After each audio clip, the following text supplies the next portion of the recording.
मैं कमला सिंह तरकस, आप देख रहे हैं द तरकस। और आज हमारे साथ हमारे देश के एक जाने माने विचारक, जिनको हम थिंक टैंक के रूप में जानते हैं, के.एन. गोविंदाचार्य आज हमारे साथ हैं। और हम उनसे जानना चाहते हैं कि अभी पूरे देश में चर्चा का विषय है कि आपने एक गांव को अपना गांव बनाया है। लोग अपनी भाषा में यह भी कह रहे हैं कि उस गांव को गोविंदाचार्य जी ने गोद लिया, और गोविंदाचार्य जी ने कहा कि उस गांव ने उन्हें गोद लिया। तो मैं बातचीत यहीं से शुरू करूंगा कि उन्होंने तिरहुतीपुर गांव को ही क्यों अपना गांव चुना। हमारे साथ हैं गोविंदाचार्य जी, आप उनसे रूबरू हो रहे हैं। मैं उनसे ये सवाल लेके आपके सामने प्रस्तुत कर रहा हूँ। ये बात सही है कि मैंने कहा कि मैं ही तिरहुतीपुर गांव की गोद में बैठा हूँ। मैं उसको क्या गोद लूँगा, मेरी वो बिसात नहीं है। और यहाँ आया हूँ तो ग्राउंड ज़ीरो समझकर जितनी भी विकास की बातें कही जाती हैं, वो सब अंतिम रूप से जो इकाई है समाज की, गांव, उससे छोटा परिवार। तो यहाँ कहाँ तक पहुँच पाए हैं हम सब 70-80 साल के सारे दौर में। उसके पहले तो हमारी दुर्दशा के लिए हम अंग्रेज़ को जवाबदेह ठहरा सकते थे। अब तो बहुत वर्ष हो गए, हम ही अपने भाग्य विधाता है, लोकतंत्र विधाता है। तो हम कहाँ पहुँचे, कहाँ गड़बड़ हुई। 20 साल पहले मैंने अध्ययन अवकाश के लिए छुट्टी दी थी, वैश्वीकरण के प्रभाव का अध्ययन। तो इस बीच यहाँ कहाँ तक गाड़ी पहुँची है, क्या पहुँची है, ये भी जानना था। और जो भी आगे भी योजनाएं बने, अगर वो तिरहुतीपुर गांव के लिए उपयोगी है तो देश के लिए उपयोगी है। हमारा गांव हमारा देश, हमारा ज़िला हमारी दुनिया, सबको भोजन, सबको काम। Think globally, act locally. समाज आगे, सत्ता पीछे, तभी होगा स्वस्थ विकास। इन अवधारणाओं को तिरहुतीपुर गांव में आजमाकर क्या स्थिति बनती है, ये भी जानने की मेरी उत्सुकता है। और इस गांव का चयन विशेष और एक कारण से हुआ। इसी गांव के हमारे मित्र श्री विमल कुमार सिंह हैं। हम लोगों ने दिल्ली में भी साथ साथ काम किया। भारत विकास संगम, राष्ट्रीय स्वाभिमान आंदोलन, सेंटर फॉर पॉलिसी स्टडीज़, उसके साथ साथ उन्होंने एक पत्रिका निकाली सबके बीच कम्युनिकेशन के लिए, भारतीय पक्ष के नाम से। तो हम सब लोग काम करते रहे हैं 17-18 साल से साथ में। तो अब यहाँ उन्होंने तय किया कि वो कुछ इसी प्रकार की बातों की परीक्षा और प्रयोग इस नाते आगे के समय में तिरहुतीपुर गांव में ही रहेंगे। तो मैंने सोचा मैं भी उनका साथ दूँ और इसमें मैं भी कुछ सीख सकूँ, जान सकूँ। मैं दर्शकों को बताना चाहता हूं कि आपसे मेरी पहली मुलाकात झारखंड के जंगली क्षेत्र में बिशुनपुर विकास भारती में हुआ था। मैंने वहां भी आपकी कई बातें सुनी थी, आज भी वो मेरे जहन में उपस्थित हैं। फिर आपसे झंडेवालान में जो घंटों वार्ता हुई थी वो भी मुझे याद है। और उसके बाद फिर आजमगढ़ में आपके आगमन पर हम लोगों ने आपका स्वागत किया था। भारत विकास संगम गुलबर्गा में भी हमारी टीम आपके साथ पहुंची थी। ये सारे संदर्भ हमारे ध्यान में हैं। मैं आपसे जानना चाहता हूं कि आप जैसे राजनेता जो ये मानते हैं कि देश में राजनीति में अच्छे लोगों की ज़रूरत है, और आपसे बड़ी उम्मीदें देश भर के तमाम लोगों ने लगा रखा है, हम भी उसमें से एक हैं कि जब आपने राजनीति से अपने को पर्दे से हटाया तो मन दुखी हुआ था। आज भी आपसे जानना चाहते हैं कि आप जैसे लोगों की राजनीति में ज़रूरत है, क्योंकि राजनीति को सही दिशा में जाना जरूरी है। तो इस बारे में आपकी क्या राय है और आप क्या कहना चाहेंगे हमारे देश के नौजवानों से? मैं मानता हूँ कि देश की उन्नति के लिए सही योजना, ईमानदारी से क्रियान्वयन और जनता का अनुकूल प्रतिसाद, तीनों तत्व मिलाकर जब एक साथ होते हैं तभी परिणाम तक बातें पहुँचती हैं। अभी की स्थिति में ऐसा अनुभव आता है कि राजसत्ता की निष्पादन क्षमता उत्तरोत्तर घटती गई है। एक समय स्वर्गीय प्रधानमंत्री श्री राजीव गांधी, उन्होंने एक बार कहा था कि 15 पैसा ही रुपए में से पहुंचता है। अब उसकी क्या स्थिति बनी? पूरा तंत्र अगर जन के काम आ रहा है या नष्ट स्वार्थों का ही उस पर हावी हो रहे हैं, ये सब जानने समझने की बात है। मुझे लगा कि राज्य सत्ता का भी आधार है समाज, लोकतांत्रिक समाज, लोकतांत्रिक व्यवस्था में तो समाज सर्वोपरि है। तो जन की चेतना, जन की समझ और जन की हिस्सेदारी, यही सबसे मूलभूत उपाय होगा, ये मानकर। और मैं राजनीति में 12 साल अखिल भारतीय महामंत्री रहा हूँ। पार्टी को, मैंने भारतीय जनता पार्टी को प्रदेशों में विपक्ष में, केंद्र में विपक्ष में, प्रदेशों में सत्ता में, केंद्र में सत्ता में देख चुका हूँ, अनुभव कर चुका हूँ, अपने निष्कर्ष भी हैं। उसमें क्या कुछ करना चाहिए, ये तो राजनीति के क्षेत्र में काम करने वालों से बातचीत और सलाह मैंने जब आवश्यक समझा था तब मैंने कर लिया था।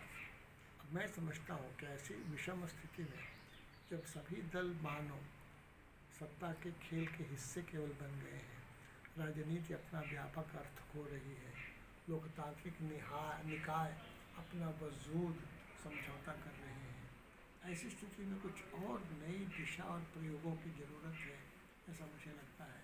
जिसको मैं कहता हूँ कि केंद्रित अर्थव्यवस्था और विकेंद्रित राजनैतिक व्यवस्था मिलाकर व्यवस्था परिवर्तन और विकास की भी संकल्पना पर चर्चा होने की ज़रूरत है। आत्मनिर्भर भारत के संदर्भ में चर्चा होने की ज़रूरत है। मानव केंद्रित विकास या प्रकृति केंद्रित विकास की आवश्यकता है, इस पर चर्चा करने की ज़रूरत है। इन सब बातों को एक गांव में चर्चा करना और वे उनकी बातें हम समझ सकें, हमारी बात हम उन तक पहुंचा सकें, ये भी सोचा हुआ था कि यहाँ आएंगे तो हम ये सब भी सीखेंगे, कुछ बता पाएंगे। आपके शब्दों से यह आभास हुआ कि आपने कहा कि आप तिरहुतीपुर एक गांव में एक आईने के रूप में देखने आए हैं कि हम आज़ादी के बाद और सारे प्रयासों के बाद कहाँ पहुँचे हैं, उस आईने में क्या दिखता है, उससे एक आभास मिलेगा कि हमारे देश के गांव कहाँ हैं और हमारा गांव का देश भारत है। ये मेरी समझ में आया। और आपने अध्ययन अवकाश में व्यापक समय लगाया है, तो मैं ये भी चाहूँगा कि कुछ उसका भी हमारे देश के नौजवानों को, दर्शकों को कुछ संदेश और संकेत दें कि आपने अपने अध्ययन अनुभव से जो निचोड़ पाया है वह हमारे साथ कितना और क्या शेयर करना चाहते हैं, हमें क्या बताना चाहते हैं। मैं मानता हूँ कि आत्मनिर्भर भारत की शर्त है कि कई मामलों में, अधिक से अधिक मामलों में ग्राम भी स्वावलंबी हो सके और जो रोज़ी रोटी के लिए बहुत दूर जाने की विवशता है वो कम हो सके। ईमान की रोटी, इज़्ज़त की ज़िंदगी अपनी जगह पर ही मैसर हो सके, इससे अच्छी क्या बात हो सकती है। ये जहाँ तक संभव है हो, और अन्यों के साथ आदान प्रदान की स्थिति में तिरुपतिपुर भी पहुँचे, ये एक अभिलाषा है। और जो नौजवान केवल रेमिटेंस इकोनॉमी को आधार बनाने की कोशिश कर रहे हैं, उसकी तुलना में टेक्नोलॉजी का आवश्यक उपयोग हो, ठीक ढंग का उपयोग हो, स्थानिक दृष्टि से लाभ पहुंचाने वाला उपयोग हो। अब तो टेक्नोलॉजी की भी स्थिति ऐसी बनती जा रही है कि यहाँ रह कर के भी टेक्नोलॉजी के क्षेत्र में योगदान किया जा सकता है और टेक्नोलॉजी का उपयोग किया जा सकता है। तो उन सब दिशाओं में, नए प्रयासों में नौजवानों का स्टेक ज़्यादा है, नौजवानों की अपॉर्चुनिटी भी ज़्यादा है, नौजवानों की टेक्नोलॉजी को एसिमिलेट करने की क्षमता भी ज़्यादा है। इसलिए इसको भी आधार बनाकर चलने की ज़रूरत है, ऐसा मुझे लगा है। प्रथम दृष्टया एक ये समझ में आया। दूसरा समझ में आया, बहुत बड़ी मात्रा में यहाँ के लोग बाहर जाते हैं। क्या ये आवश्यक है? क्या ये अवॉइड करने लायक बात है? यदि है तो इसका रास्ता क्या हो, ये भी सोचना चाहिए। ऐसा मुझे यहाँ आने के बाद हल्का हल्का समझ में आ रहा है। राजनीति एक आज के समय में लोकतंत्र का बहुत ही मजबूत पक्ष है, उसके बिना हम कुछ भी नहीं सोच सकते। तो नई युवा पीढ़ी को भी राजनीति में कैसे जाना चाहिए, क्या करना चाहिए, आप राजनीति के बहुत गहन अध्येता रहे हैं और आने वाले समय में इस देश में बहुत सारे परिवर्तनों की ज़रूरत है। एक प्रामाणिक ऐसे लोगों की भी ज़रूरत है जिनकी बात लोग सुन सकें, समझ सकें। तो इस संदर्भ में मैं चाहूँगा कि राजनीति में आने वाले युवाओं के लिए आपका क्या संदेश है, उनको क्या ध्यान में रखना चाहिए और ज़रूरत पड़ने पर आप जैसे प्रामाणिक लोगों के बिल्कुल प्रत्यक्ष भागीदारी या उनके साथ उनको मार्गदर्शन के लिए ज़रूरत पड़ेगी, इस संदर्भ में आपकी सलाह, आपका संदेश। आज की राजनीतिक स्थिति में मैं युवाओं से चाहूँगा कि वे ये समझ लें कि व्यक्ति से बड़ा दल, लेकिन दल से बड़ा देश होता है। व्यक्ति से बड़ा संगठन, लेकिन संगठन से बड़ा समाज होता है। इसलिए समाज और देश के संदर्भ में मूल्यों और मुद्दों को आगे बढ़ाते हुए समाज केंद्रित राजनीति का वो हिस्सा बने, न कि सत्ता मुकापेक्षी बनकर राजनीति में अपनी भूमिका निभाने की सोचें। युवा में ऊर्जा है, युवा में परिवर्तनशीलता है, युवा में जोखिम लेने की क्षमता है, युवाओं में संवेदनशीलता है और आगे बहुत बड़ी ज़िंदगी जीना उनके लिए शेष है। इसलिए परिवर्तन में उनका स्टेक ज़्यादा है। इसके लिए स्वाभाविक है उनका कर्तव्य भी इस विषय में ज़्यादा है, इसलिए उनकी भूमिका भी ज़्यादा प्रभावी हो। इसलिए तिरुपतिपुर गांव में आने के बाद भी मैंने सोचा कि नौजवान और बच्चे ये हमारे टारगेट ग्रुप के नाते होना चाहिए, जिस पर हम जो बन सके उनको भी ओरिएंट कर सकें देश में व्यापक बदलाव के पक्ष में।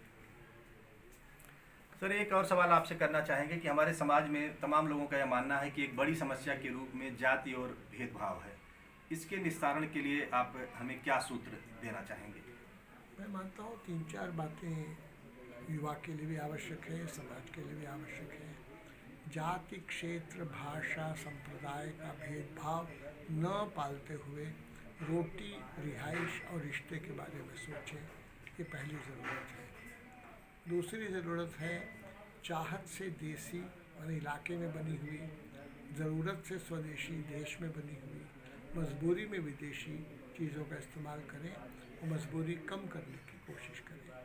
तीसरा, भारत माता की जय, वंदे मातरम, सब बहुत अच्छी बातें हैं, इसमें कोई शक की बात नहीं, लेकिन इसके साथ साथ ठीक पास पड़ोस के दुख दर्द में हिस्सा बटाना, ये भी देशभक्ति का परिचायक है। इसलिए ये मानकर बाकी तो काम करे, जिसको नारे लगाना है ज़रूर लगाए, लेकिन नारों तक बात सीमित न रहे। पास पड़ोस के दुख दर्द में शामिल होने को राष्ट्रीय एकात्मता का आधार बनाइए, ये ज़रूरी है। चौथी बात, गलत तरीके से अमीर बनने के लालच पर लगाम लगाइए। गरीबों की दुआ लगती है तो गरीबों की हाय भी लगती है, ये ध्यान रहे। और पांचवा, कि जो भी हम काम करें उसमें परफेक्शन, उसमें एक्सेलेंस लाने की कोशिश करें, हर काम को बेहतरीन ढंग से अंजाम देने की कोशिश करें, ये एक आवश्यक बात है। और अंतिम बात है, न कहना सीखें, नहीं कहना सीखें, सही बात को डटकर बोले, जो जहाँ है वहीं से बोले, इससे ही लोकतंत्र मजबूत और देश को भी ताकत मिलेगी। सही बात जहाँ से भी हैं डट कर बोलें, इससे लोकतंत्र को मजबूत होने की ताकत मिलेगी। ये थे KN गोविंदाचार्य, जो राष्ट्रीय चिंतक हैं, विचारक हैं, जिन पर तमाम नौजवान आज भी फेथ करते हैं। उनके शब्द और उन्होंने हमें समय दिया, हमसे बात किया, बहुत बहुत धन्यवाद। और अपने दर्शकों से भी कहना चाहेंगे कि इन बातों को वो अपने खूंटे गठियाएँ माताओं से भी कहना चाहेंगे, नौजवानों से भी कहना चाहेंगे। यहीं से निकलेगी नए भारत के निर्माण की एक दिशा। बहुत बहुत धन्यवाद।